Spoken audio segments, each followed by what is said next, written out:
Genesis 11. At first, everyone spoke the same language. But after some of them moved from the east and settled in Babylonia, they said, "Let's build a city with a tower that reaches to the sky. We'll use hard bricks and tar instead of stone and mortar. We'll become famous, and we won't be scattered all over the world." But when the Lord came down to look at the city and the tower, he said, "These people are working together because they all speak the same language. This is just the beginning. Soon they will be able to do anything they want. Come on, let's go down and confuse them by making them speak different languages. Then they won't be able to understand each other." So the people had to stop building the city because the Lord confused their language and scattered them all over the earth. That's how the city of Babel got its name. 2 years after the flood, when Shem was 100, he had a son named Arpachshad. He had more children and died at the age of 600. This is a list of his descendants. When Arpachshad was 35, he had a son named Shelah. Arpachshad had more children and died at the age of 438. When Shelah was 30, he had a son named Eber. Shelah had more children and died at the age of 433. When Eber was 34, he had a son named Peleg. Eber had more children and died at the age of 464. When Peleg was 30, he had a son named Reu. Peleg had more children and died at the age of 239. When Reu was 32, he had a son named Serug. Reu had more children and died at the age of 239. When Serug was 30, he had a son named Nahor. Serug had more children and died at the age of 230. When Nahor was 29, he had a son named Terah. Nahor had more children and died at the age of 148.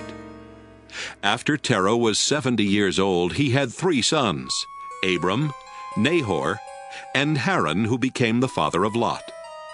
Terah's sons were born in the city of Ur in Chaldea, and Haran died there before the death of his father. The following is the story of Terah's descendants. Abram married Sarai, but she was not able to have any children. And Nahor married Milcah, who was the daughter of Haran and the sister of Iscah. Terah decided to move from Ur to the land of Canaan.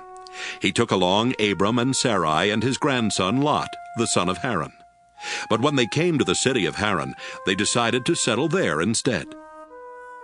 Terah lived to be 205 years old and died in Haran.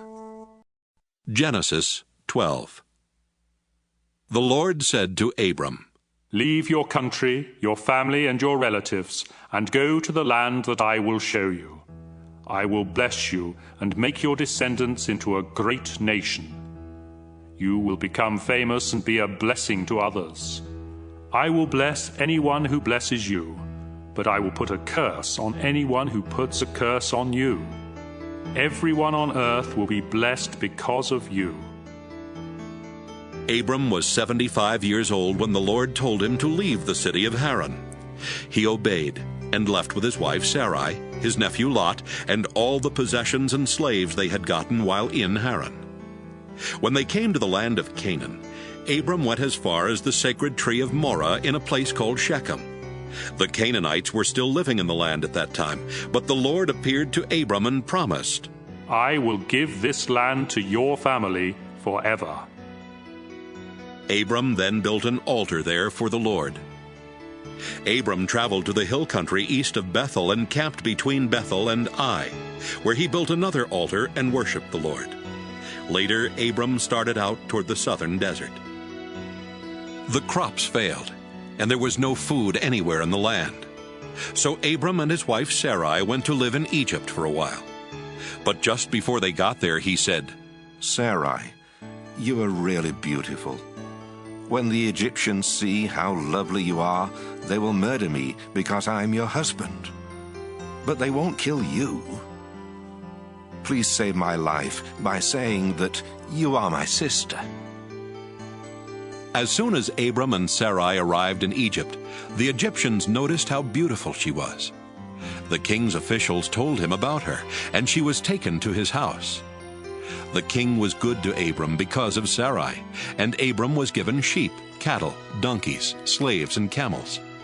Because of Sarai, the Lord struck the king and everyone in his palace with terrible diseases. Finally, the king sent for Abram and said to him, "What have you done to me? Why didn't you tell me Sarai was your wife? Why did you make me believe she was your sister? Now I've married her. Take her and go. She's your wife." So the king told his men to let Abram and Sarai take their possessions and leave.